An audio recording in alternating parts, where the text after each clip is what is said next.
Good evening, everybody, and welcome to episode 7 of Play Some Video Games, the only podcast with more peeps than the clearance aisle of Target the day after Easter. It is I, your host, Kevin. With me this week is Donnie, Nathan, and, of course, Coach Mo. So, fellas, what have you guys been up to all week? Nathan, let's start with you. I have been playing The Division. I feel like that's a broken record at this point. But I completed the story of The Division, finally. So, the story is done, and now there's just some stuff to pick up along the way. I got some more collectibles to get in that game, but it's still fun, still compelling. I've put a lot of hours into that game, and definitely worth it to me at this point. I went ahead and acquired the season pass. So, there we go. In it for the long haul. In it for the long haul. Other than that, I've been busy as far as movie watching and stuff like that goes. Watched Batman vs. Superman last night, which I won't talk about in this episode because I'm sure people have not seen it in this podcast.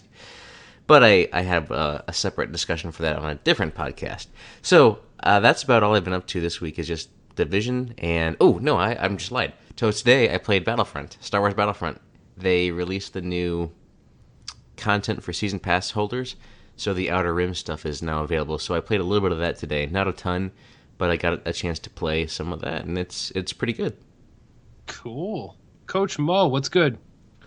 Had a very busy week. Back to school after having an awesome Easter break. So we had soccer games and lacrosse games, and so I only got to play my 3DS. I wasn't on the console much, and I got to play my very first Fire Emblem game. Buddy loaned it to me because he found out I'd never played one.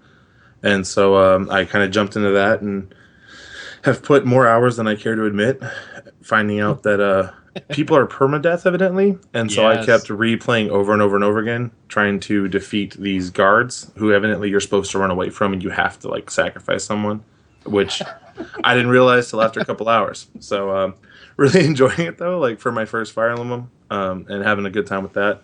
Otherwise, yeah, just sports. Excellent. Donnie, what you been up to? I've had an eclectic week of gaming. It's been a long week at the office, so I've been playing my 3DS a bunch. Shout out. Earthbound and Donkey Kong and Super Mario Kart came to 3DS Virtual Console this week. Also, a lot of Sega 3D classics are on sale this week. I just got my first taste of... And as I say it, I forgot the name of it. And I was playing it in the bath about an hour ago. Streets of Rage, right? Streets of Rage, yeah, thank you. I was about to say like some just Fighter Man, just like regular Fighter Sega. Man. Yeah. That game is beautiful in 3D. These 3D classics are really good. I also bought Outrun, the car game. Not as good as Streets of Rage. I bought Streets of Rage 2. They're on sale. Streets of Rage, Outrun, Streets of Rage 2, Gunstar Heroes, and there's another one. It's not Sonic. I kind of loathe Sonic. So I didn't. Even if it wasn't so, I wouldn't have bought Sonic. I've never bought the Sega 3D classics. I've heard about them on other podcasts, other websites, but I never liked Sonic, so I was like, I'm not into this. I bought Streets of Rage. It's like $2.99. It's like $3. Man, that is a gorgeous 3D game. I wanted to bring it up because there are some games on the 3DS, particularly if you have the new 3DS, where when you turn the 3D setting on, it makes the game look better, and it's really hard to convey that in a screenshot or like a video. Ocarina of Time is one of them. Like when the 3D works and it works correctly, it just enhances the visuals. Streets of Rage, I'm playing Streets of Rage 2, is definitely one of them. That game is gorgeous. Coach Mo, I'm also playing Fire Emblem. I'm playing Fire Emblem Awakening. I just completed Chapter 10. I never played it before. I just decided to play it in the recent months, right before I bought Fire Emblem Fates. I can levy with you. That game is really hard. I mean, that's a hardcore Nintendo game. I'm not playing permadeath. I reached out to some friends, and they were like, Donnie, don't play permadeath. You don't want to be stressed out. It's your first Fire Emblem game. Don't do it. Even with that being said, I still keep restarting it over and over again because I just keep losing. Like even when you turn permadeath off, that doesn't make the game easier. Like you still lose the people, you still lose the battle. They just don't continue on to the next one. So between those two, I'm also still playing Twilight Princess. I just got the Master Sword yesterday. I beat the dreaded Water Temple.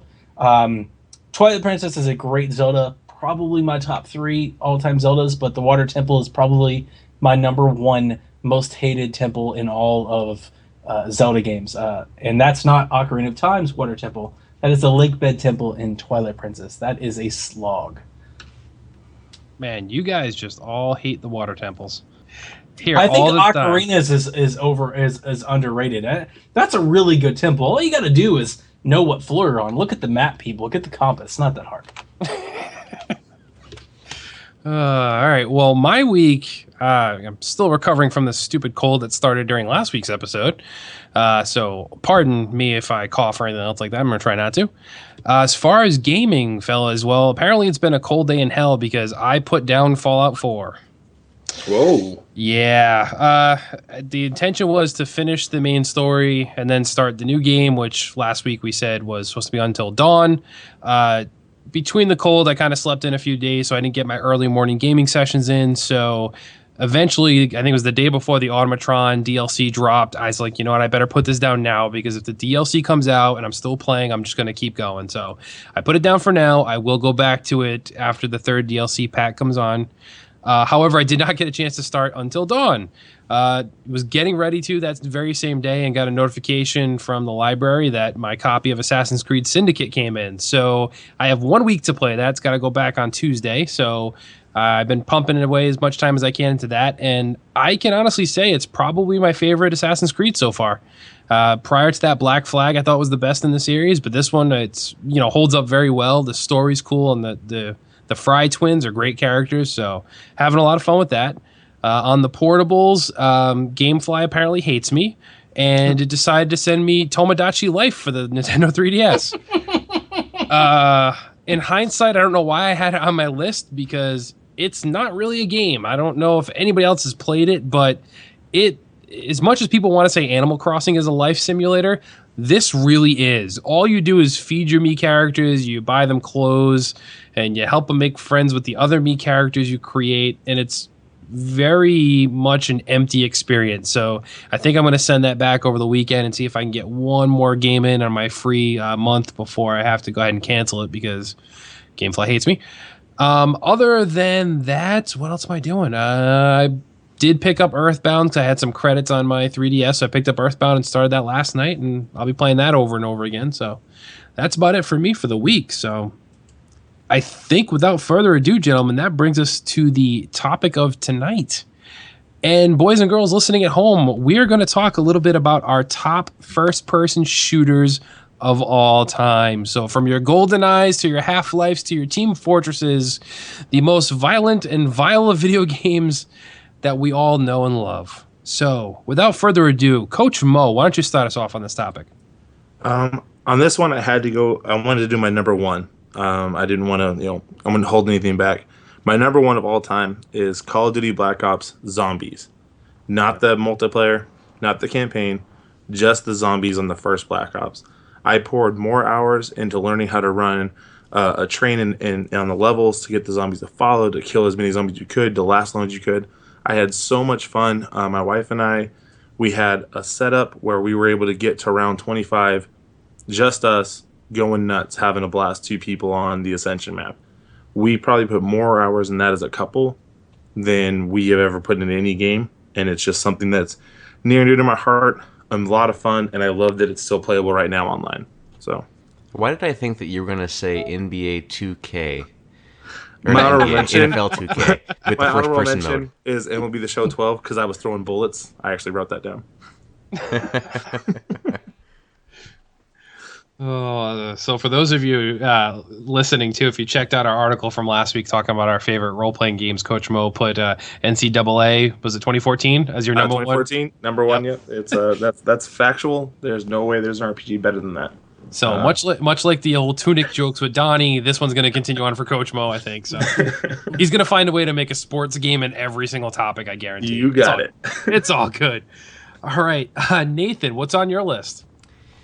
Well, there's a lot that I could bring up, and when I think of my top 5, there's one particular SKU, I'll call it, or release, that has to be my number 1.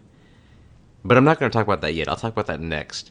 So, the other one I want to mention is Star Wars Jedi Outcast. That was on PC. It was great. Wait. Come on. Why? Really? Why are you saying why? Of all the classic, iconic first-person shooters, you're going to pull one from Star Wars? Absolutely. That's my MO, man. Star Wars. Okay. So And he's going to tell you why. Exactly. And it's not Battlefront. Yeah, it's not Battlefront, and I'm going to tell you why it's not Battlefront here in a second, if you want to listen. So, the reason why I chose Jedi Outcast over all of the Star Wars games and first-person shooters that I wanted to mention is because it was actually a really good story, for one thing, and it was a progression of the Kyle Katarn character, and you can start out, you get your blasters and everything like that, so it's a first-person shooter, but I spend most of my time, as I'm sure most people who played that game did, with their lightsaber out, and just hacking and slashing and using that and making an amazing weapon out of the lightsaber. So, add to that, you had the Force powers, you had a good story, you had everything you wanted to have, you had the Star Wars music. That's why it's on my top 5 list. Okay. Does Donnie wish to rebut on that at all?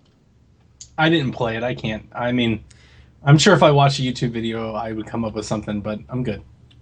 All right. What year did that come out, Nathan? Do you remember? I don't remember off the top of my head. It has to be like maybe 2000 or 99, somewhere around there. Okay, because I just wanted to share for everybody at home the horrifying thought that came through my head when Nathan said, much like everybody else, he was sitting there with his lightsaber out. 2002, to get off that notion. It's 2002 when that game came out. It's going to be one of those nights, folks.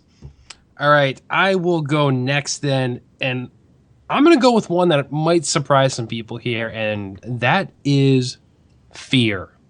Okay. So It took one off my list. Oh, see, I'm glad somebody else had it though. So for me, Fear was kind of, it's an not an off topic. It's kind of an oddball pick, I think, for most people when they think of first person shooters, but clearly that's what it is.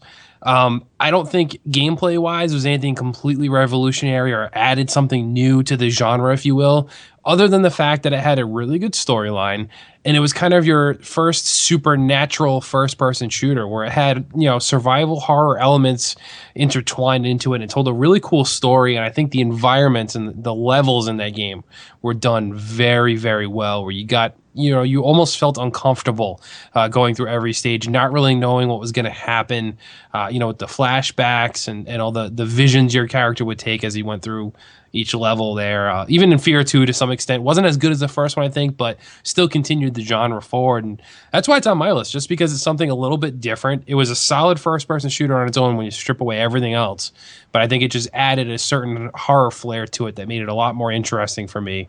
And obviously it was on Donnie's list. So, Donnie, why don't you say why it was on your list and then go into one of your choices?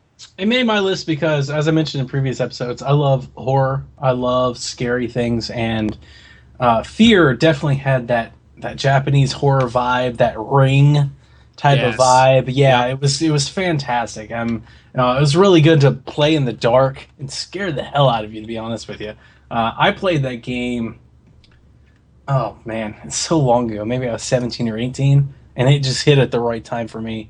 Really good campaign. All of my first-person shooter games are going to be based on single-player campaigns for the most part. Maybe some local multiplayer, but they're really not going to be based on online multiplayer because I'm not really based on that. So I'll just head into those. But before I head into my first one, I do have to clarify, as I hate all game genres, I have to ask, does Metroid Prime Trilogy count? Yeah, absolutely. I think so. Well, then I would agree on that as well. I agree. Metroid Prime Trilogy is one of the best first-person shooters of all time, and I'm going to call the trilogy. I'm not going to pick one because it is a trilogy. It's been released as a trilogy multiple times, included on the Wii U for $19.99. Folks, if you bought a Wii U, that's a steal. Go buy that game, find a Wii remote, and play it. Metroid Prime Trilogy is a 3-game series covering Metroid Prime, Echoes, and Corruption, and it's one of the best games that's ever been made. It takes all of the Metroid Prime tropes of old, of the platforming, backtracking, puzzle solving, shooting mechanics, different weapons, different power-ups, all of it. And just like Mario 64 did for Mario, Metroid Prime Trilogy does for Metroid. I never got into Metroid. I'm actually looking forward to playing Metroid Prime on my 3DS because I've yet to beat that game. I've tried to play it. I can't tell you how many countless times. I played it on SNES, I tried to play it on Wii, I tried to play on Wii U, and I just give up on it every time. I'm hoping that when it arrives on 3DS, it's something that I want to play in sporadic portions and actually find my way through. You mean Super Metroid, right? Yes, Super Metroid, as it arrives April 5th? It's 1st April, something like that. Metroid Prime Trilogy, though, I actually have beaten, and it is great. Great story, great lore, great power-ups. For what that game did with Wii and GameCube hardware, if there was a game that I could wish into existence to get an HD remake, that's the one. Because that game looks really good as it is. Yep. When you boot up Metroid Prime for the first time, and you're out there on the planet's surface, shooting around the stars, Nathan, any Star Wars fans out there? I mean, this is your bounty hunter game, and this game looks really good today. I would love to see this game come back as an HD remaster. What they did to Wind Waker with HD, what they could do to, even not the trilogy, just give them Metroid Prime in full HD would blow your socks off. But for $20, that's a great game, and it deserves to be on the list, and it's on my list. It's number 2, so I'll leave it at that. Every time you said Metroid, or every time you said Prime, I wanted to yell out, Prime! Optimus! Exactly. I'm so glad you brought that up, though, Donnie, because I had totally forgotten about that, and it didn't not make my top 5. But if I were to edit, it might sneak its way on there, because I agree. I think those games are fantastic, and I wish they'd continued the series and wish they didn't do that Project M they did on the Wii, or whatever it was, and instead made another Prime. But hey, I just saw a tweet, and on our Twitter, you can go see the tweet as well. Game Explain just posted a picture of Metroid Prime Federation Force being played at WonderCon, and they've got the dual screens up on big HD screens. Like, so while people are playing 3DS, they're projecting it. And I took a look at this 17-second vine, and I was like, I'm pre-ordering that game. That game looks awesome. I'm going to buy that game. As we said in the Nintendo Direct episode, just give me a real Metroid Prime game, thank you. But anyway, so now we've all given our first choice, not necessarily number 1, but something from our list. Coach Mo, it is back to you, sir. I'm actually going to go with my number 3, only because it was probably the most sentimental reason. NFL 2K10. Exactly. 2K10 had some great... No, but... it's 2K5. Or was it 5? Okay. Medal of Honor Warfighter. This game got... Warfighter. It got horrible reviews. Horrible. IGN hated it. Game Informer hated it. No one... But I bought this game, pre-ordered it, picked it up, took it home, played the campaign, and had an emotional response. Like, my oldest brother had just gotten back from Iraq, and he wasn't okay. And this game dived super deep into the things that happen after the fighting's over. The memories you're having, the things you lose, the things that are going on in your relationships. And it was such a great story for me to experience in that time in my life that it will always be special to me. I still play it. I got almost all the achievements on it, and just love that game to death. I wish more people would have given it a shot. Dude, that is a great story. I have to point out, you always bring up the best way of tying video games into something so much more than just being like, yeah, dude, it was really awesome. I got this awesome gun. And thank you so much for sharing that. That's a great example of, once again, why, our hobby, if you will, is so important to us, because it doesn't necessarily have to be the best game. It's our connection with that game. And that's a fantastic example of one, like you said, that wasn't well received. I do remember when that game came out, but for you, it made your top 5 because of what it actually meant, as well as, the actual gameplay. So thank you. That's awesome. Nathan, what is next on your list then, sir? So the next one that I want to bring up that is number 1 on my list overall is, much like Donnie's, Metroid trilogy. This is a collection. It was released as a single SKU, and I bet I know what you guys... You probably know what it is already.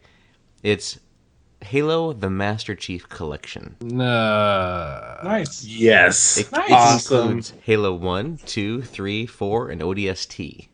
I beat half of that game. Half of it? Oh, so you got like 1 and 2? That's exactly right. I quit it too. Nice. Wait, do they all actually work? Can you actually play all those games, though? Yeah, you can play them all. I mean, they all work just fine. If you want to go play them online, multiplayer, you can play them, or if you want to just play the story, which I'm judging this mainly on the story, even though some of my most favorite multiplayer times have been playing Halo 2 or Halo 3 online. Those games were just really fun to play with friends, play Capture the Flag, and just have a great time playing those games. Arena shooters, you know, it was one of the ones, like Halo 3, was one of the ones that was kind of the last of the arena shooter, where everybody starts with a pistol and a rifle, and that's it. And then you got other, weapons that are scattered around in the map. After that, a lot of games kind of went to these loadouts that you can build and make, and it just kind of makes things... Whoever puts the most time or pays the money to unlock stuff gets the perks, right? But Halo 3 was one of the last where you didn't have to worry about that. And it was just strictly skill-based. Everybody knows where the weapons are. Everybody runs for the rocket launcher, doing whatever you want to get for the sniper rifle. And you take up your positions and you just play. And that's really what I enjoyed about a lot of the multiplayer with Halo 2 and Halo 3. But as far as the collection goes, Halo 1, you got a great story in Halo 1. A revolutionary story for actually the original Xbox era. Taking the twin-stick shooter and making it a viable option, a real thing. Improving upon that in Halo 2, include even a better story now. And in the Master Chief Collection, you get a totally revamped version of Halo 2, so it looks spectacular. Then you got Halo 3, which concludes that fight, and then Halo 4 in there as well, which is kind of the new generation. And ODST is also in there, which is a Halo 3 kind of expansion or add-on where you play as an ODST Orbital Drop Shock Trooper is what it stands for. And it's kind of this non-linear story that you can go around and you just experience it. And it's very toned down, and you're not the super soldier. You're just a guy. You're a Marine pretty much at that point. And it's a cool story and honestly underrated in my opinion. A lot of people kind of didn't receive it well because it wasn't a Master Chief story. You weren't Chief and you were completely different. But I enjoyed it. Looking back at it, the story, replaying it, it looks good and it plays well and it's a good story. Cool. All right, Donnie, why don't you give us another one from your list? I'm surprised my number one hasn't come up yet, and I believe it's on everybody's list, so I'm not going to bring it up right now. I'm going to go to my number 3, and I'm going to bring up Rainbow Six Vegas. Nice. If there was another collection that I could have, I would so love to have the Rainbow Six Vegas games HDified and brought back as a collection. They're on Xbox One, backwards compatibility.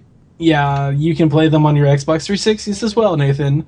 But you want a collection if you buy the Xbox You can play them version. on your PS3. There's a lot. You can play them on PC. There's a lot of things you can play these games on, and they're worth your money. Absolutely.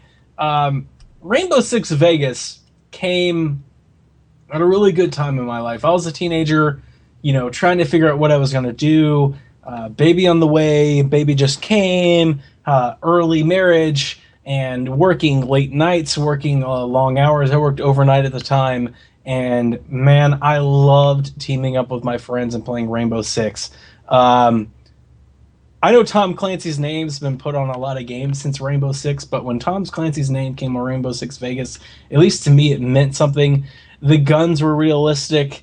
The squad-based commands were the best of their time. And this was at a time where Rainbow Six really was Call of Duty's villain. They were their counterpart. They were neck and neck, great rivals. And Rainbow Six Vegas had the prettiest visual scheme of the day. I was thinking about it. As I was playing Streets of Rage, as I mentioned before when we started the podcast, how beautiful the game is, and it's beautiful because it has color. So many games of Xbox 360 and PS3 and Wii, when I think back to them, they're brown with little greens, and they're brown with little, beiges.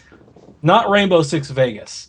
We're talking big pinks, big reds, casinos, lots of lights going off, big explosions. You rappel down the side of a building. A lot of the things that you think of Call of Duty today in 2016, Rainbow Six laid the foundation for. I love that game, and I love that series, and I wanted to mention it. So there you go. Excellent. I can't remember if it was Rainbow Six 3 or what it was, but that was one of my favorite games on the Xbox Live back in the day. It was one of the original Xbox Live titles. On the original Xbox was, I think, Rainbow Six 3, maybe Black Arrow, back in that day. But I loved playing that game, too. I never played Vegas or Vegas 2, but I have them on my 360 because of, I think, the latest Rainbow Six game came with them. But, yeah, it's great. Play them. Play the campaigns. They're worth it. Even today. They hold up today. Nice. All right, then I will go with my next pick, and I'm going to go with the number one on my list, which I don't think is going to be number one on anyone else's list, but I don't care because this is my list we're talking about, and that is Far Cry 3. Ooh. So the reason for me, I did not play the original Far Cry. I did play Far Cry 2, and I've played every iteration since then with the exception of Primal. I haven't picked that up yet. But Far Cry 3 has been my favorite in the series so far to date for a lot of reasons. I think as a shooter, it's completely solid and it has a lot of cool gameplay aspects that aren't traditionally in your first-person shooters, or at least weren't at the time. Number one is the story, I think, is amazing in Far Cry 3. The environment with the island, it's great to look at. It's absolutely massive scale. You not only have to worry about the enemies, you have to worry about the environment and the animals in there, and whether it be, tigers or bears and stuff coming at you. Oh my. You have the bow and arrow mechanics in that game are amazing. It gives you the option to kind of choose how you want to tackle every scenario. You can go in guns blazing with rocket launchers and grenades if you want, or you go completely stealth with, rocks to distract your enemies and then go after them with the bow and arrow. And the crafting elements and all the different kind of missions you could take on. I just think overall it was an amazing thing. But the single most standout thing of that game, to me at least, is the villain, and that would be Voss. If you haven't played Far Cry 3 and experienced the absolute madness of Voss, you're missing out on probably, if not the best, he's easily in the top 3 villains of all time. The guy is absolutely batshit crazy, and he puts you through the ringers in the game. And I won't give away any spoilers, but some of the encounters you have with him are just so over the top that you leave thinking, wow, this is insane. And when he's finally gone, you're not even at the end of the game yet either. So that to me, it was just such a massive game. It was a major undertaking, and I think it caught a ton of people off guard because of how underwhelming Far Cry 1 and 2 were. But with 3, it kind of made it a staple in everyone's home, I think. What constitutes amazing bow and arrow mechanics? Kind of just having bow and arrows, I think. I wanted to make sure I understood that, because when I think of, like, amazing bow and arrow mechanics, I've not played Far Cry yet. Turok. No, I don't think of Turok. I think of Tomb Raider. Tomb Raider does it really well. Yeah. Yeah, I mean, Tomb Raider, the Tomb Raider, if you think about like the reboot one, that was after Far Cry 3. So Far Cry 3 kind of brought the bow and arrow back, I think, since Turok days, where I do remember Turok and playing with the bow and arrow there, and it was kind of cool then too. But this was more realistic, very much similar to what they ended up doing in Tomb Raider as well. It plays the same way, and anybody who's played Far Cry 4 knows the bow and arrow is kind of everybody's favorite weapon again. But yeah, that Far Cry 3 kind of rebooted the whole bow and arrow experience, which kind of inspired Tomb Raider, I think. I wonder if that came out around the same time, because I remember there was an E3 not long ago that everything had a bow and arrow in it. Do you remember that? Everything had a bow and arrow. Yeah. Oh, yeah. That is the most recent one, because they showed the new Tomb Raider that came out. They Primal. showed Primal, and they showed, oh my God, it was in my list of most anticipated things. Yeah, the PS4 game. Horizon. Yes. Yeah. Why Horizon do Zero I know Dawn. that title, guys? Seriously. And Scalebound. And Scalebound. And Scalebound. Yeah. So that was last E3. I tried to get into Far Cry. When Far Cry 4 came out, it was the buzz of everybody, and I was like, I've never gotten into this craze. I'm going to play Far Cry 3. So I downloaded it on Steam, and then I was introduced to Uplay, and I hate the dawn of that existence, and I never played it, and I never will, and I'll never buy another Ubisoft game on my PC ever again. So that happened. Yeah, you're missing out. It was such a good game. I'm telling you, like Far Cry 4 was okay, but I think everyone who played 3 kind of realized Far Cry 4 was just more of the same. It didn't kind of push the boundaries, and the story and villain wasn't as good as Voss in Far Cry 3. Blood Dragon was a ton of fun too. So I have Far Cry 3, Blood Dragon, and 4, but I haven't played any of them. Maybe Far Cry 3 will come to Games with Gold, and I'll finally get to play it. It's on my top 10, 3, so great pick. Hey, there you go. All right, so that rounds up the ones in depth we'll talk about. So let's just kind of rapid fire the remaining 3 in our top 5. So, Coach Mo, you're up first. Number 2, Borderlands. Number 4, Halo 3. And number 5, Team Fortress 2. All good ones. Nathan, how about you? In no particular order, GoldenEye, obviously. I have to mention GoldenEye. It was the dawn of my first person, First person? Yeah. First person. First person. That's right. Because I'm not going to go any in depth in that, but that was just a great experience. Then followed shortly behind it by Perfect Dark. Perfect Dark was great. I loved playing Perfect Dark. It was, techie and trendy, and it was cool. So I loved playing Perfect Dark. And then I haven't beaten it yet, but I'm really, I want to because the story is really good and the mechanics are pretty decent. But the new Wolfenstein game, I'm probably about halfway through it or so, but it's got a really cool, interesting story that when I make my list officially to post, this may or may not make the cut, but right now it's on my mind as being on my list. Is it the New Order or the Old Blood? Which one are you playing? Not the newest. So the one before that. Yeah. So that's the New Order. That one I played, and that was really good. I agree with you on that one. Mm-hmm. Cool. All right, so I guess we'll go with my list then. Surprisingly, it's very similar to yours, Nathan. I had GoldenEye as 5, Perfect Dark is number 3, and then number 2 was the other one I didn't mention was Resistance 3 from PlayStation. So please, Sony, for the love of God, stop making Killzone and make Resistance, because that was the much better series anyway, but we'll save that for another time. Donnie, what rounds out your top 5? Oh man, I loved Killzone. The Killzone game that launched with PS4 was so pretty. I liked it. Since you already took Fear, the number 1 on my list was GoldenEye 007. I mean, what's to say? It's the best N64 game, in my opinion. It made absolute best use of that controller. It got millions playing games for the first time, and it's spawned an entire generation of gaming. So there's nothing really to say. The best 64 game? I do. Actually, I do. And I mean, you're talking to a Zelda fan, and the amount of hours that I spent with my friends from the neighborhood playing GoldenEye absolutely trumps the amount of hours that I put into Zelda or Mario 64 or anything like that. And on that basis alone, I would give it top honor. Just like I would say Wii Sports is one of the best Wii games because it just got so many people involved. GoldenEye was like something we've never seen before. I mean, it really was. Number 5 on my list, again, because you already took Fear, is Left 4 Dead. Left 4 Dead was at the opportune time where I had 2 buddies that also owned 360s, and boy, did we beat the crap out of that game together. And one of the best co-op experiences I've ever had with any game. Left 4 Dead was terrifying. I remember zombies scaling the walls in the dark when I had a flashlight and a shotgun, and I was looking at the ceiling and turning around and spinning in different directions. Left 4 Dead was great. I really liked it. Sad that, like a lot of games that we have today, it was server dependent.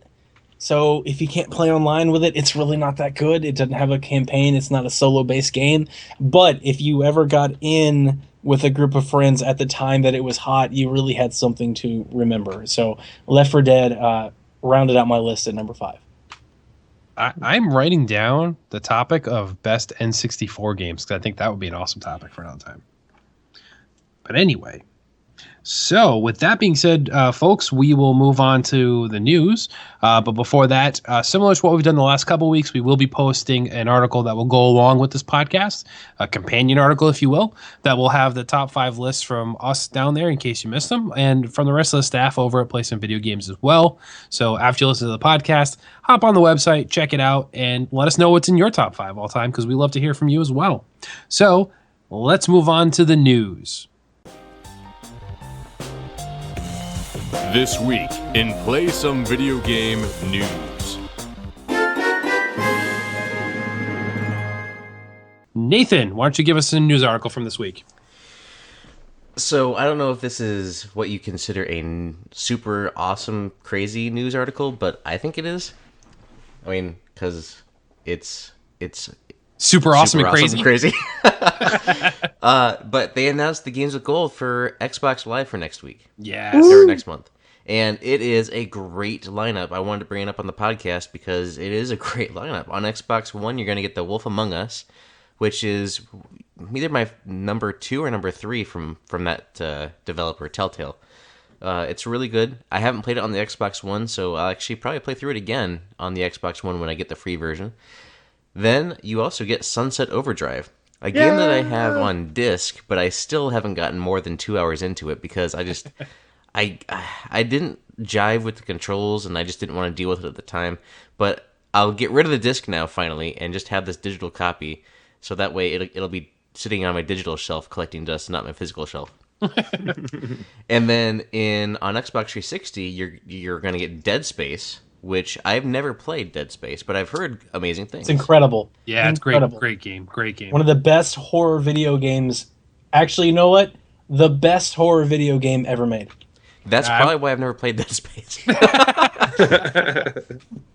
It definitely is one of the best. I wouldn't put it as the best in my opinion, but it is a great series overall. Yeah. And then you get, rounding it out, Saints Row 4, and that's going to be... The Dead Space and Saints Row 4 are Xbox 360 games, but those are backwards compatible, so they'll play on Xbox One. So that's the article I wanted to bring out first. And that's great. I mean, when I saw that news drop, as not being an Xbox owner, I'm jealous because I know right off the bat, and I said this to you guys previously, Sony's going to come out and be like, hey, here's another 8-bit game that you didn't want and a space shooter, and then they announced that there is a space shooter coming out. So yeah, I really hope Sony comes out with something else really good for this month that they haven't announced yet that'll at least compete with it, make me feel a little bit better, guys. Come on. But Wolf Among Us, fantastic game for those of you who haven't played it. It is definitely, in my opinion, a must-play game. Donnie, do you and Kevin, do you guys have Xbox Live Gold at all, or do you not even have Gold? I'm an Xbox Live Gold member for the next 2 years. So are you collecting these? Are you going in and... Yep. And okay, I'm just making Absolutely. sure that... Because even though you don't have your Xbox One yet, you can collect all these up, and then all of a sudden when you get it, boom, you've got like 70 games. Absolutely. I'm really hoping at one point in time that Windows brings this to PC, as just like they're doing with a lot of their first-party titles.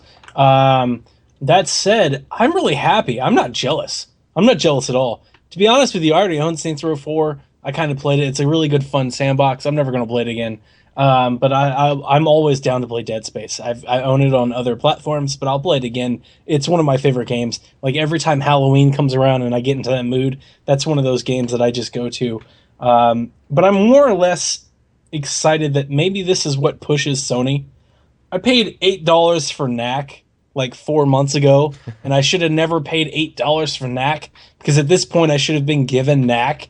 Infamous Second Son should have gone with this program. Killzone should have gone with this program. There's a lot of titles that Sony has been sitting on, and I think they've been sitting on them for a lack of push, to be honest. I think if I was a Sony executive, I go, why should we burn a bullet now when we've just been kind of trading indie games at each other? So the way that I look at this announcement is, hey, shots fired. Microsoft saying, hey, we did backwards compatibility. Now we're doing games with gold. Our platform's the place where you want to be. We got a lot of value here. And now it's time to return volley. And I'm really excited. I'm really excited to see the response, not just this month, but for the months coming. I think this is an announcement that might juggle some plans in the next 2 to 3 months. And I'm excited to see what happens because, I think we all got conditioned last gen to seeing stuff like this. I got Battlefield 3 last gen for free. Not for free, but for my subscription. I got access to Battlefield 3 like a year later, and that's what these subscriptions should offer. I like indie games. I really do. There's nothing against them. But with every indie game should also come with a game that you want. There should be a game that you really want, and then here's this other game that you should try. It shouldn't be just Fez over and over and over and over again, because they keep going to the well. This year was the first year since I've had both subscriptions for about 7 or 8 years now. This was the first year where I seriously considered not re-upping. I only re-upped on both subscriptions because I found discounts at 50% off. Had I not found those discounts, I would have let them lapse. And if next year comes around and I don't find those discounts, I will let them lapse, because the last 2 years, I'll say the last 2 years, this generation, those subscriptions haven't fielded a whole lot of value, at least to me. Agreed. I really hope PlayStation comes out with something good. The only problem with your list is I've owned and played all of the games you listed off that they should be putting up. But I agree. You're right. There's games that have been out that are launch titles that, people need to play. Infamous Second Son is a game everybody that has a PS4 should have played. And if they haven't, then they need to play it, bottom line. So Killzone, same thing. It's a fantastic game. Looks phenomenal. The visuals in that game, it's amazing. And once again, it's all games that we've had forever and ever and ever. And I mean, I've beaten all of them, but give us something to get excited about. I mean, come on, don't keep running to the indie well all the time. I'm fine with the indies because there have been a few that have come out that I was pleasantly surprised with, that I had a blast playing with. But don't just give me that. Give me something else to sink some time in. But Sunset Overdrive, Nathan, my favorite Xbox One game. That was the game that I bought my first Xbox One to play. I bought a console to play that game. I played it and I sold the console. I don't know why. I just didn't latch onto it. I think it's the maneuvering. Like, I don't really care for jumping around and grinding everywhere, because you have to do that. It's Second Son with comic art style. Yeah, It's Tony Hawk, the best Tony Hawk, actually. Kind of, yeah. I absolutely love Sunset Overdrive. I'm really excited more people are getting it so that I can finally play the multiplayer with friends. That's going to be awesome. Hopefully this leads to a sequel. Oh, yes. yeah, they might be doing it to build up the hype prior to E3. You never know. All right, so Mo, why don't you give us some news? Mine's from PlayStation. They're announcing that they're going to be jumping back into the mobile service again, trying to get their games out there on mobile platforms, which failed a year ago.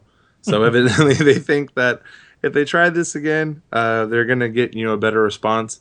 I'm thinking they're going to go with a company who's actually going to develop, instead of just for Android, they're going to come to the Apple iOS, which is going to be huge, because that's the Apple Store is a pretty big install base, and I think they're going to get more play that way. But they announced that they're going to try and jump back into the mobile devices again. So I'm excited for more mobile games. Now, to correct you, it's only in Japan, correct?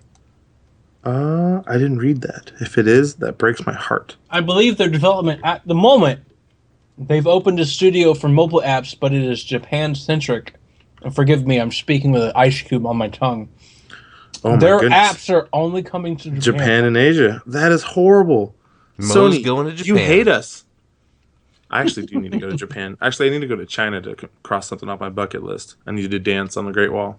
I think there's a lot of value for anybody to go mobile, because I was listening to a podcast earlier today, and they were talking about Nintendo and their focus on mobile, with Mutomo already launched in Japan and at the cusp of launching here in the States.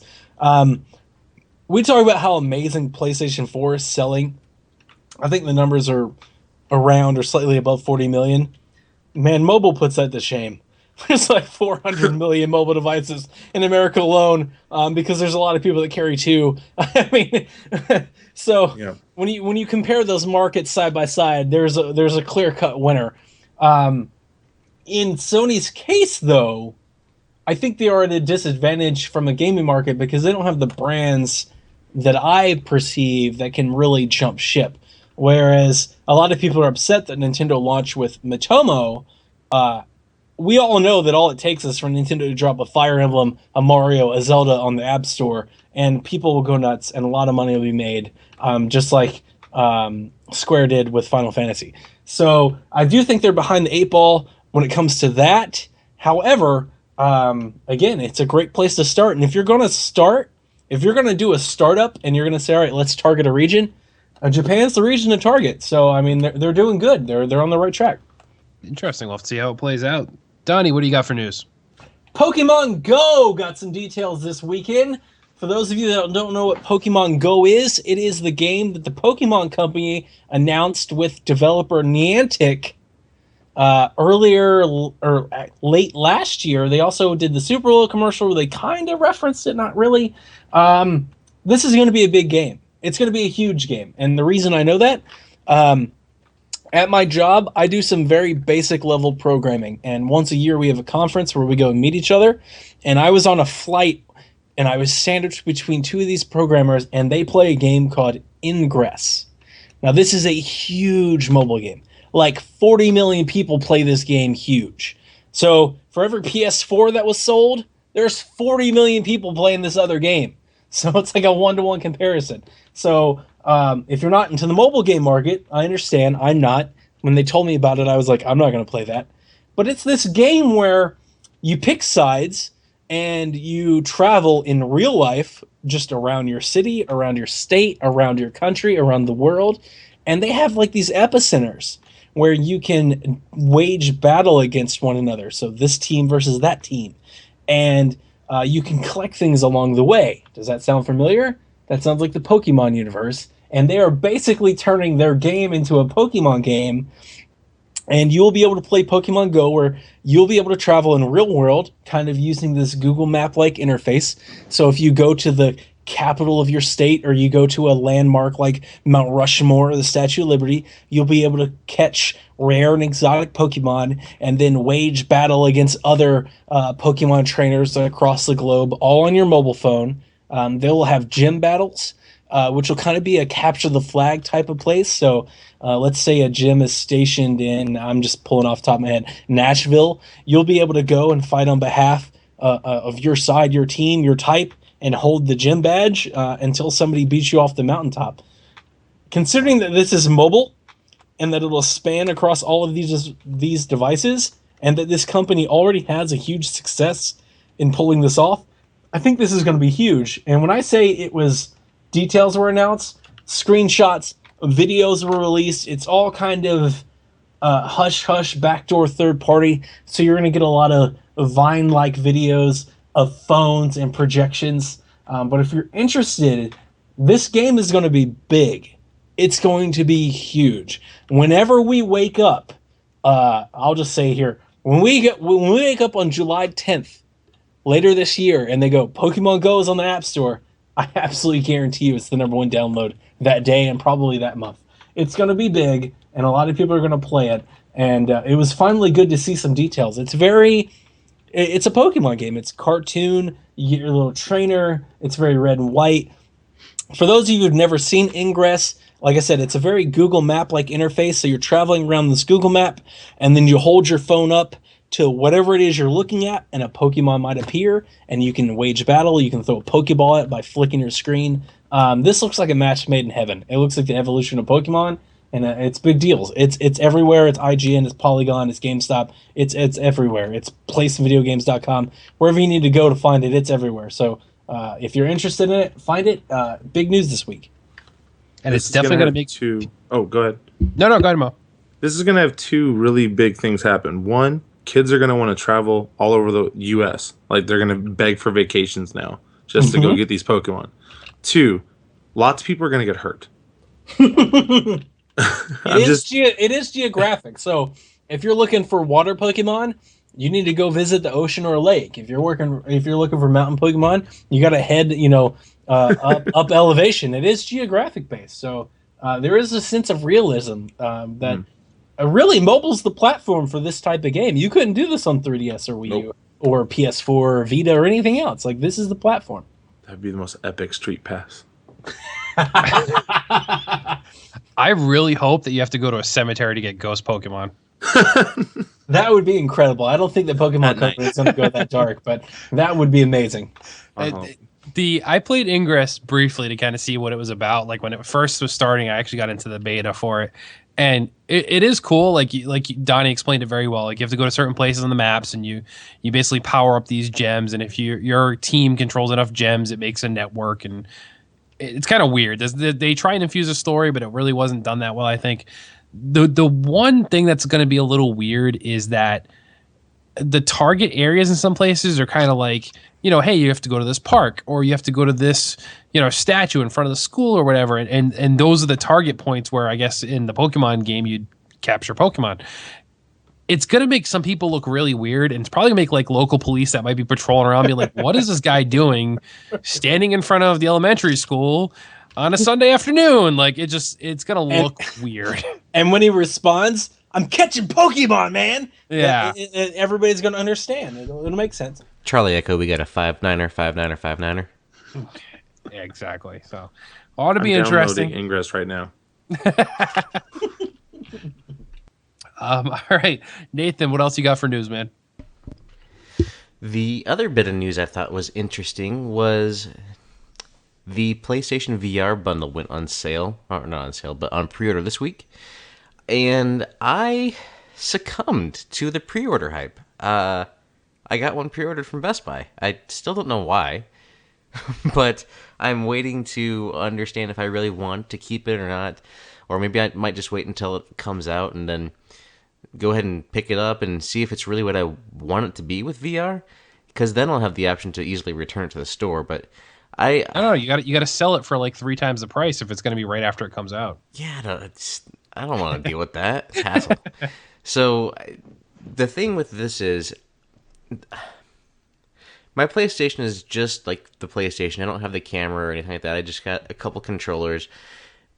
But I was looking at the VR stuff at the beginning, and I was like, yeah, this would be interesting. But man, they haven't come out and said that they need the 2 little move sticks, and you need a camera. I don't remember them in the big announcement about the $400 price point.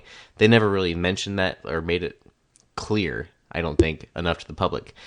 So then they put out this launch bundle, which was available to pre-order a week before that $400 bundle, which is kind of interesting too. But the bundle includes the camera and includes those move sticks. So for somebody in my situation that doesn't have a camera or the sticks, it made sense to check it out. Plus, it comes with a demo disc as well as a retail game, I think called PSVR World or something like that. So I went ahead and pre-ordered it. I figured I'd give it a shot and see what came of it. I know somebody else in this call also pre-ordered it. I have 2 pre-ordered. Woo!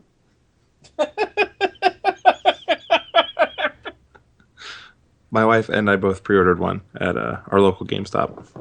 She's a keeper, Mo. She's a keeper. She really is. We had this very, very arduous debate on if we'd be able to share, because we have a PS4 downstairs and a PS4 upstairs, Xbox One downstairs, Xbox One upstairs, and Wii U downstairs, Wii U upstairs, because whenever she wants to play something, she wants to be able to play it, not to have to wait for me to be done. And so we kind of had this long talk about, listen, I want to jump in that PSVR. I don't want to have to wait for you to get done flailing around. And I was like, should we do this? It's a big investment. But we did it. But we're also looking, we are pre-ordering Oculus as well. So I don't want to share my head sweat with yours. We're husband and wife, but we're not that close. So keep your stuff over there. I'll keep my stuff downstairs, and we'll be all Plus right. the adjustment difference. I have a pretty giant head, so I'm imagining a PSVR version of Home again, and it's going to have you and your wife there in the virtual reality, but you'll really be in your own house, but you'll be talking to each other over virtual reality. I was exactly saying, I was imagining them like eating dinner together while he's upstairs and she's downstairs, and they're like, "How was your day?" But I hope that's how it goes.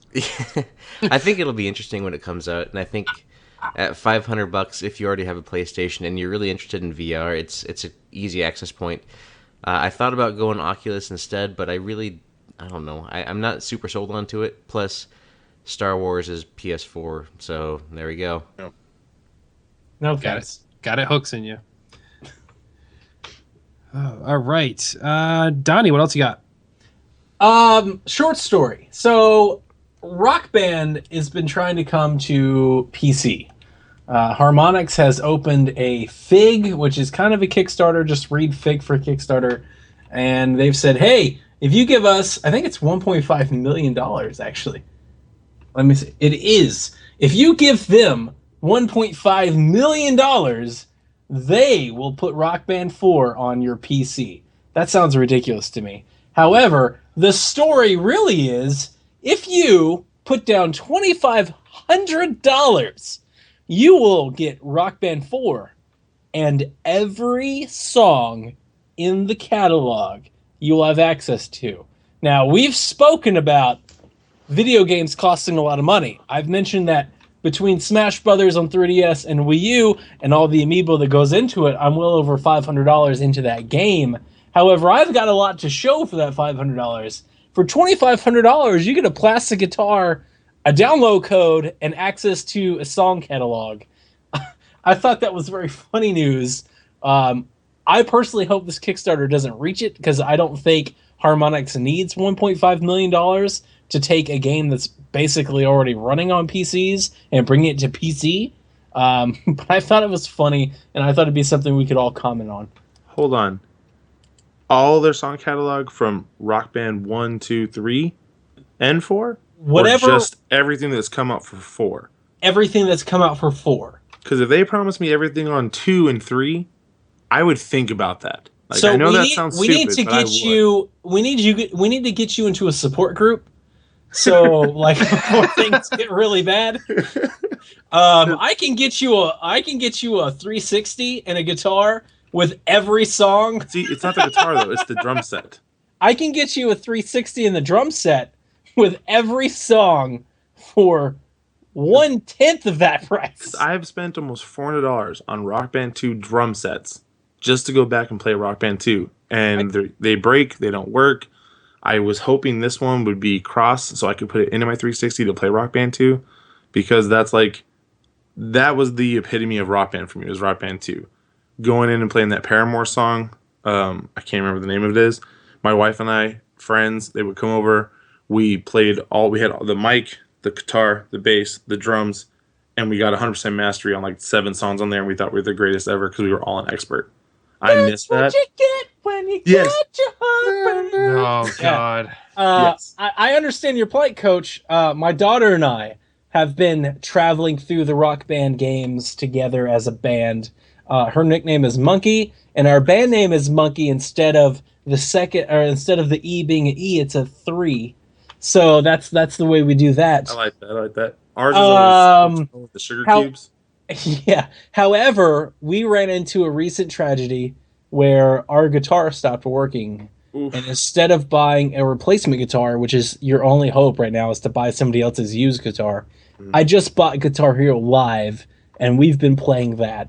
And she was really upset that she lost her avatar and all of her progress with her avatar. See what I'm saying? She's upset her outfits are gone. However, she does like the new game. She likes the new microphone. She likes the videos. She likes the new game. But there was a little part of her that died when her avatar left. So I feel that pain. All right, so I have a different take on this whole scenario. Surprise, surprise. So up until about a year ago, I was a manager for Best Buy. And I was very happy when they stopped making those stupid games. For numerous reasons. The boxes were ridiculously oversized, impossible to merchandise, and we always got way more than what actually sold. Second reason would be that exact Paramore song you were talking about, because that was the only song that was on the demo that would play 24/7 and you couldn't turn it off in the store. You didn't need to turn it off. Because it fills your soul with happiness. No. Paramore really for good. life. it's a really good song. It was until you heard it every day for months and months on end without stopping. I mean, Best Buy crushes your soul enough as it is. I didn't need help. Anyway, Coach Mode, you got another news story for us. I do. This one wasn't game related. Oh, it is game related, but I'll just go. So I love the Lego series that just came out, Lego Dimensions. My wife and I played it together. We played through the Portal 2 stuff, the Batman stuff, the Wonder Woman stuff. Really enjoyed it.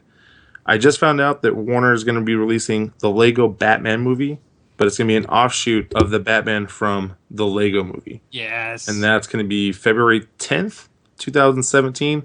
And I'm just really jacked because I want more of Will Arnett singing as Batman. Because those songs, they touch me. They filled me. Like, he understands what it's like. And I just, I need more of that. Ugh, there's a whole lot of touching and filling and... He said feeling. Feeling. Darkness. No parents. I did see the little clips and stuff that they've done, and they've also been doing a lot of marketing around Batman v Superman too, with trying to tie in the Lego Batman movie. So I think it's awesome. I think he was, my opinion, same thing. He was the highlight of that movie for me. So I'm glad they're doing it. All right. Does anybody else have anything newsworthy before we move on? Everything is awesome when you're part of a team. Did we talk about last week? I know we mentioned that the Telltale game, the next one will be Batman game, but that they are planning on quote unquote improving their graphics engine. Yes. And releasing The Walking Dead season 3 shortly thereafter. We're talking about Batman. Hold your horses on The Walking Dead. Yeah. Both of you are monsters. The Walking Dead know your is role. the platform. So I was just curious if we talked about that, because when I saw them say that they're improving their engine, my heart grew 3 sizes that day.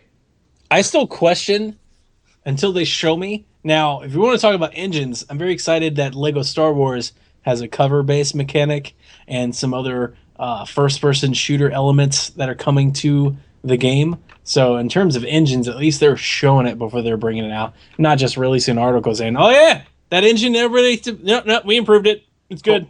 The Lego Star Wars game has first-person shooter elements coming to it?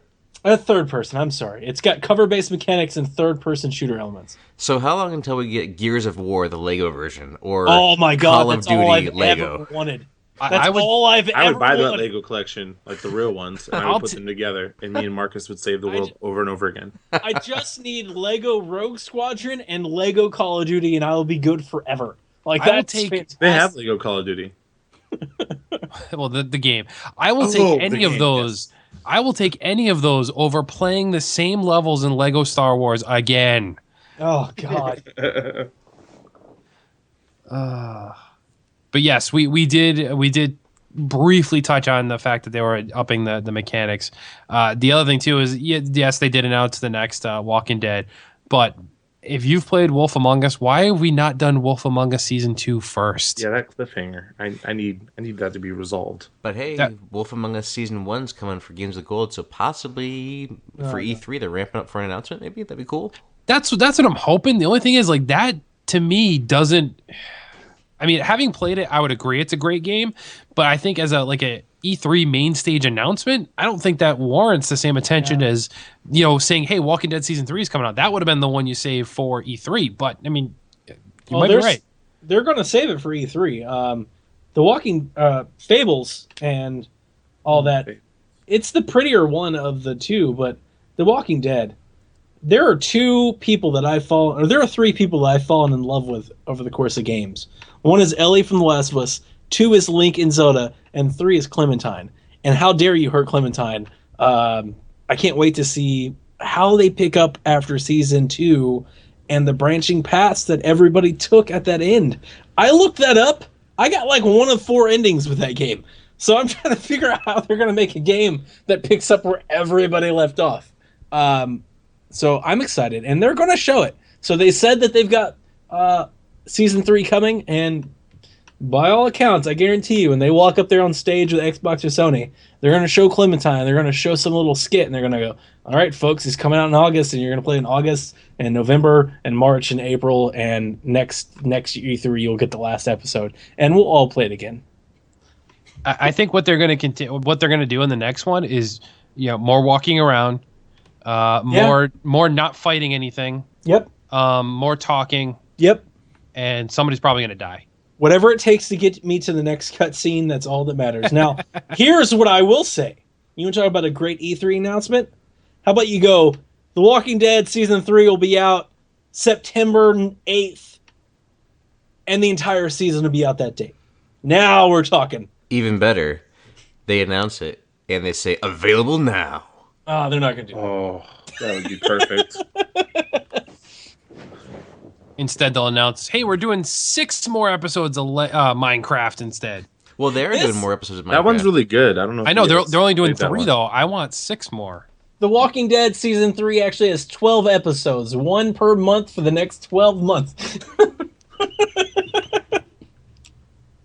I still haven't done Season 2 of that yet. It's really good at the end. It's not so good until you get there. Yeah, I was about to say I played about half of it, and I was like, this just doesn't have what season 1 had. But Yeah, it doesn't. It doesn't. But when you get to the end, it gets really good. But you got to slog to get there. all right, fair enough. All right then. Does anybody else have anything else before we move on to the mailbag? Message for you, sir.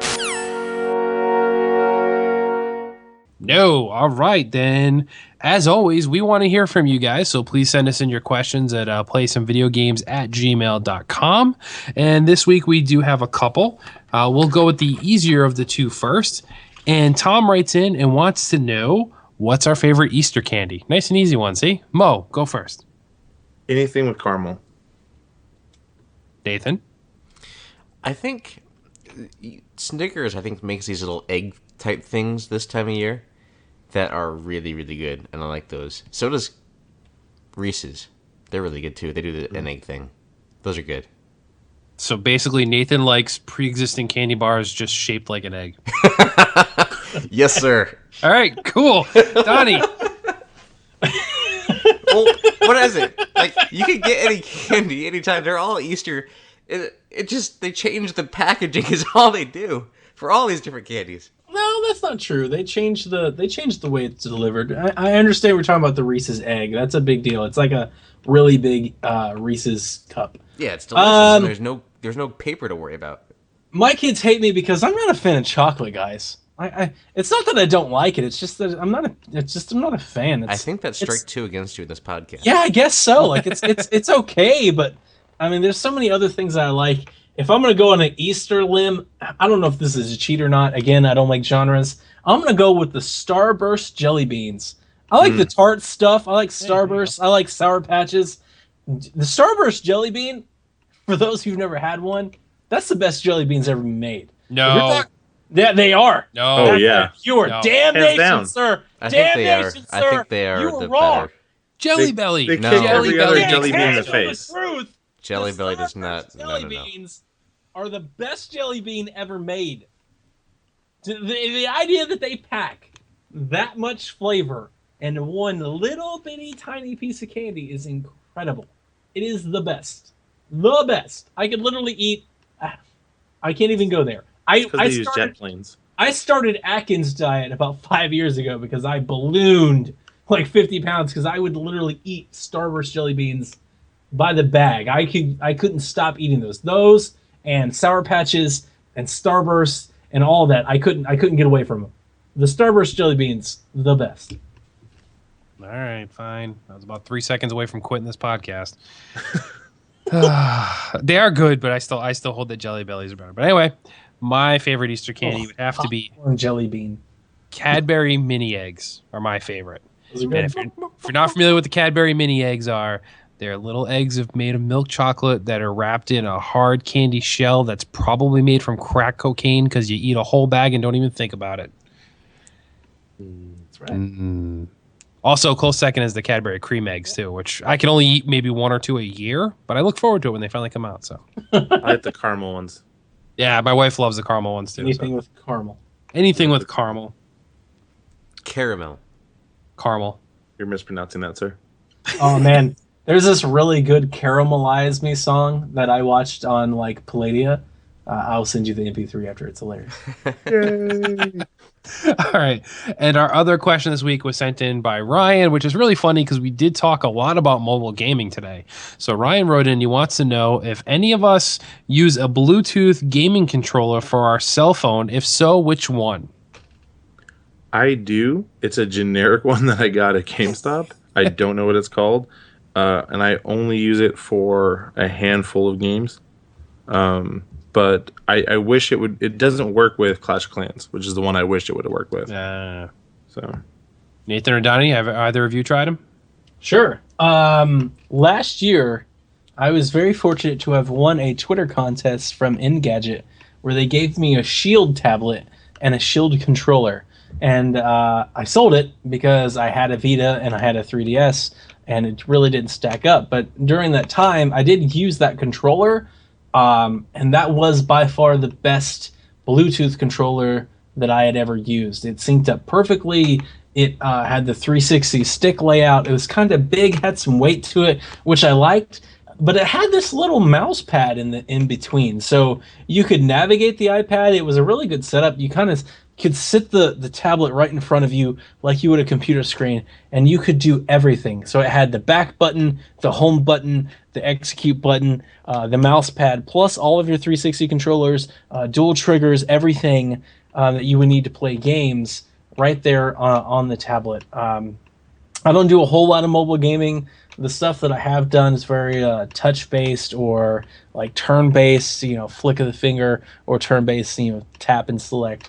But during that 6 months where I really gave that a really good run, that was the best that I had seen to that date. And I had tried other ones. I had bought Android things. I'd bought iPad things because I've got an Android tablet and iPad. And they all just left a lot to be desired. They weren't accurate. I will tell you this, or I'll ask you this. Guys, there's nothing worse in life than a controller that's just not there, is it? Like, I've bought a lot of third-party controllers. You hook it up and you're like, I hit the button and it didn't. Like, I don't know if there's a worse feeling than that controller that just doesn't sync. There are worse things in life, yes, but as far as controllers go, I'm not. Come on. Yeah, I don't like the virtual type controllers. They just never work for me. Yeah, I got one through work when I was with Best Buy. I got one at a trade show they gave me, and I tried it out, and it was okay at best. It just is. I don't know. I just don't play any games, I guess, on my phone that would warrant needing a controller for.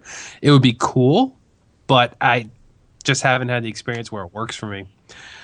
So Ryan has a second part to his question, Joe. He would also like to know what games we're currently playing on our phone. So, Mo, why don't you go first? What are you playing? All right, let me just pull this up real quick. All I gotta do is swipe down. I'm currently been playing the most Clash of Clans, Fix It Felix Jr., Road Trip 2, and AdCap. Oh, Adventure Capitalist. That's what it's called. Yeah. Nathan? I don't really play much on my phone, but I have intentions to, so I have like hundreds of games on my phone. But the one that I played most recently is, I think it's called Star Wars Heroes. It's a card-based, not card-based, but it's a game where you collect all these characters and you battle them against other characters. Guys at work were playing it and they got me kind of into it, but I don't play hardly anything on my phone. I just don't. I don't know why. Like, I have an iPhone 6 Plus, so I could play games. I used to like to play the Infinity. What was it called? Infinity Blade. That was a fun game, and I would play that. I have 1, 2, and 3 of that. Played a lot of 1. Played a little bit of 2. Didn't do as much of 3. I think I just kind of lost interest of it towards the end. But I have the Angry Birds games and stuff like that, but I don't play those hardly ever. And I got like some Pocket Mass Effect game that I really want to check out, and a Pocket Deus Ex game that I really want to check out as well. But again, intentions, but I don't hardly ever play on my mobile. All right, and Donnie, what are you playing? The only game that's worth playing on your mobile phone, and that is World Golf Tour, WGT.com. For those of you who have no idea what that is, Google it. It's a great golf game. It's based on real-life courses. They actually go out and map the courses with GPS monitors, so when you play them, you actually get to see the fairways and the trees and the distances, and everything is absolutely correct. It's geospatial. It's real life. And you just have this little avatar, and you play around the course, and you can play in tournaments for actual real money. I haven't done that because even though I am a pretty decent golfer in real life, I'm not that good in virtual space. It's a great game. It's very Hot Shots-esque. It's got the 3-click command. So you click once, click twice for power, click the third time for accuracy, and you can play Bethpage, you can play Pinehurst, you can play Pebble Beach, you can compete against friends, you can earn money, buy better equipment. It's got a lot of RPG elements to it. You can rent balls and all that. You can join clubs. They have weekly tournaments. It's a platform more than a game.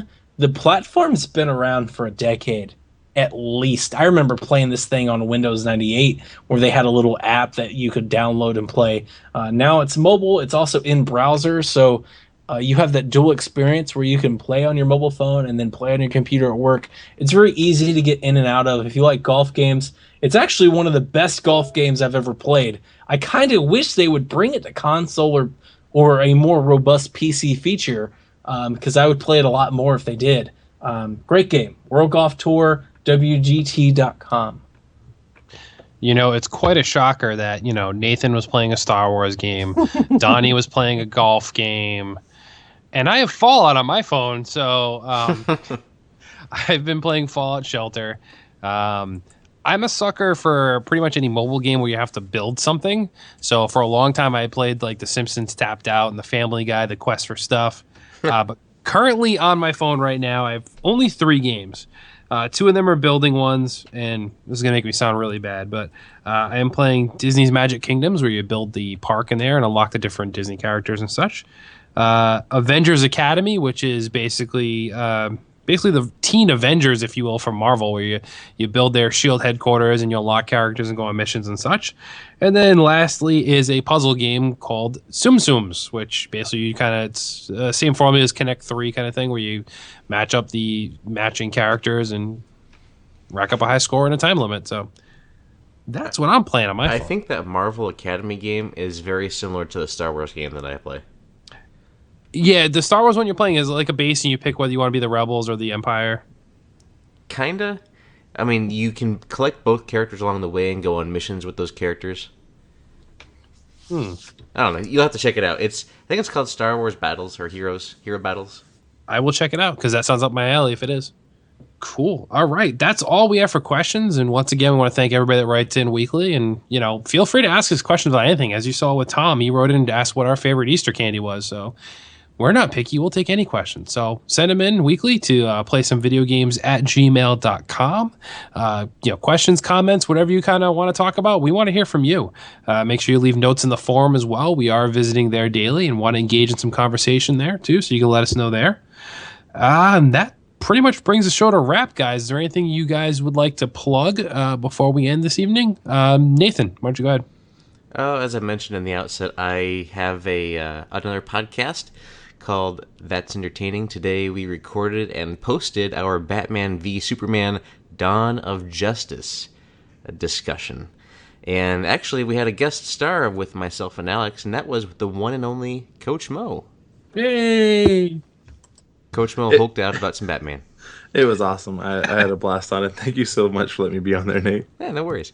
We also recorded an origin episode for The League of Entertaining Gentlemen, a comics podcast. So that'll be coming shortly on the That's Entertaining feed as well. In addition, I began, because I just couldn't stand looking at it anymore, I began redesigning the that'sentertaining.net website. So it's very basic right now, but it's very clean, and it kind of reminds me of a magazine a little bit. So I've updated that and working on it just a little bit, but that's about all I've been up to.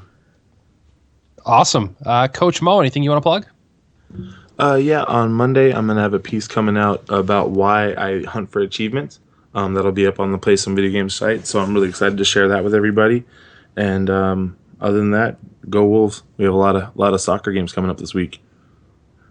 Hey, there you go. And, Nathan did mention the League of Entertaining Gentlemen, the comics podcast, which does feature myself and Coach Mo. So, hey, we can plug that as well. Donnie, what do you got to plug? I got nothing to plug. Nothing's going on in my life. I don't do comics. I've already built my website. I got nothing going on. Well, Donnie would like you to visit the forums, because Donnie always mentions the forums. That's true.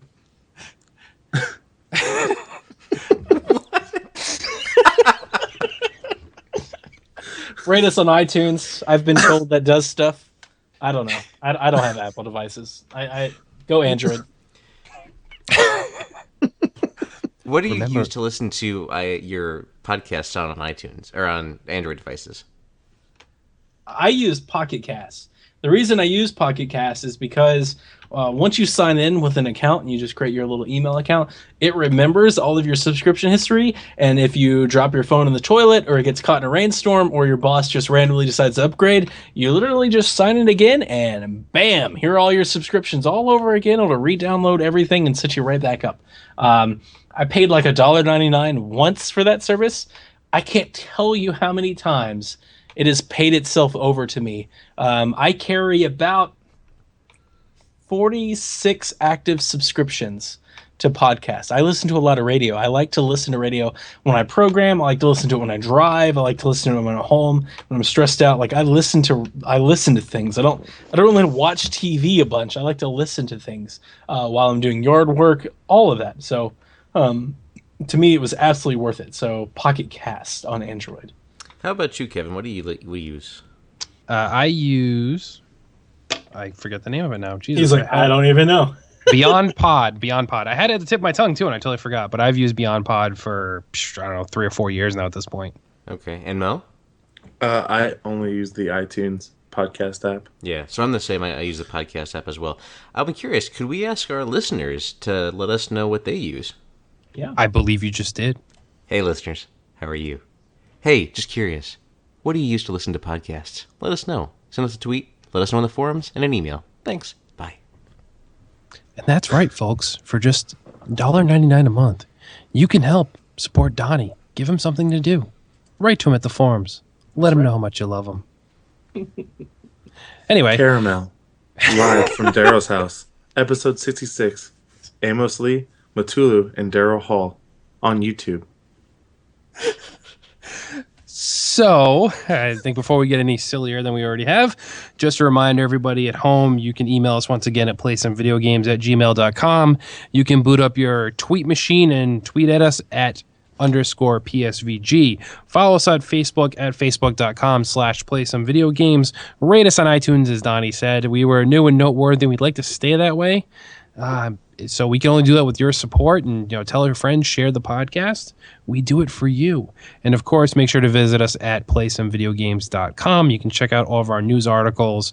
You'll have links to the podcast. You can listen live on the website. You can hit our Twitter feed, our YouTube channel. Everything awesome about us is all listed on that site. So we'd love it if you go see it.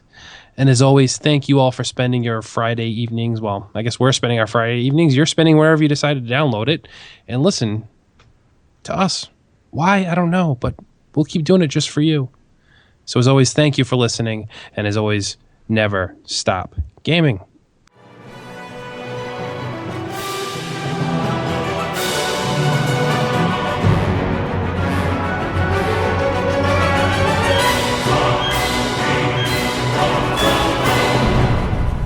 Thank you for listening to Play Some Video Games, the official podcast.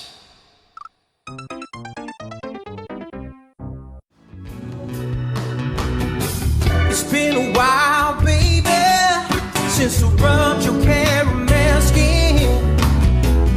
What I wanna know right now is, can I rub you in cocoa butter again and again? I wanna ask you, lady, will you take a bubble bath with me? 'Cause you're the girl that I wanna marry. Caramelize me, baby. Oh, you know you're so sticky sweet. Caramelize me, baby, baby. Rubbing your nougat from my head down to my feet. Caramelize me, baby. 'Cause someone's got to eat. Ah, you're such a sweet little thing.